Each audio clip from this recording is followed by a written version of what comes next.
Many people confuse the terms cement and concrete. Cement is a fine gray powder that's used to make concrete. It's also an ingredient in the mortar that masons use to lay brick and stone.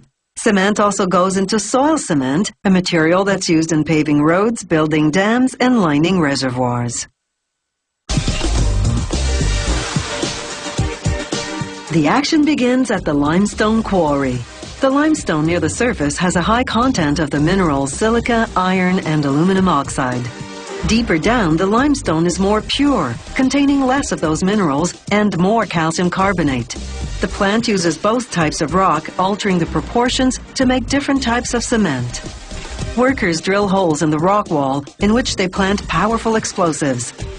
For safety, the workers have to position themselves behind the area they're blasting, maintaining a distance of at least 50 meters.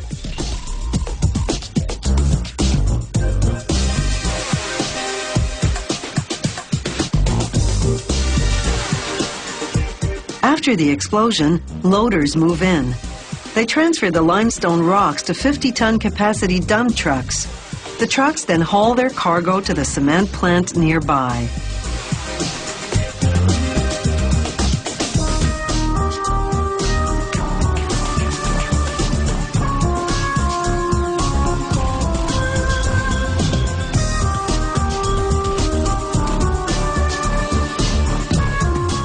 At the plant, the trucks dump the rocks into what's called the primary crusher.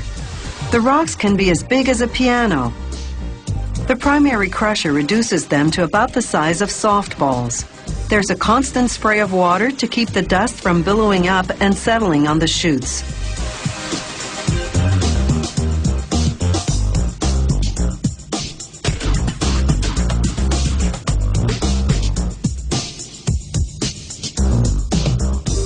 From there, a conveyor transports the rocks to the secondary crusher. It reduces them further to about the size of golf balls. Rock high in calcium carbonate and rock low in calcium carbonate are crushed separately. Now it's time to mix the two. The ratio varies according to the type of cement they're making. This overhead machine called a tripper makes piles of the required proportions. They call this the raw mix. Then a reclaimer loads the raw mix into a grinding machine called a roller mill. Depending on what minerals are already naturally in the crushed rock, the factory adds extra minerals such as silica and iron. Certain types of cement also require aluminum oxide.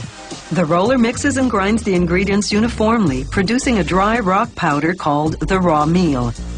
Now the powder goes into a preheater. The temperature of the powder is 80 degrees Celsius upon entering.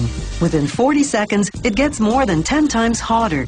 This begins the process of bonding the minerals together so that they'll later harden when hydrated with water. The preheater is equipped with what's called a flash calciner. In about 5 seconds, it removes 95% of the carbon dioxide in the powder through a chemical reaction. This isolates the lime, which is the most important element in cement. From there, the powder moves into a rotary kiln, a huge cylindrical furnace. It's set at an angle so that the powder moves from top to bottom a distance of 49 meters. The kiln rotates about 2 turns a minute to ensure the material travels through at the right speed. The burner's gas flame at the bottom reaches a scorching 16 to 1700 degrees Celsius.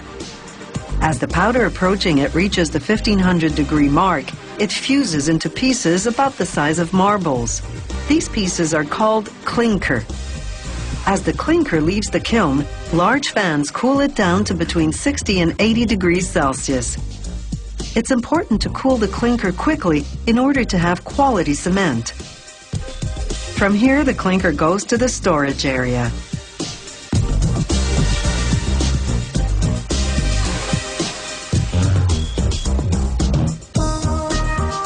The last stage of cement making is called finish grinding. They add some gypsum to the clinker. The precise amount varies with the type of cement they're making.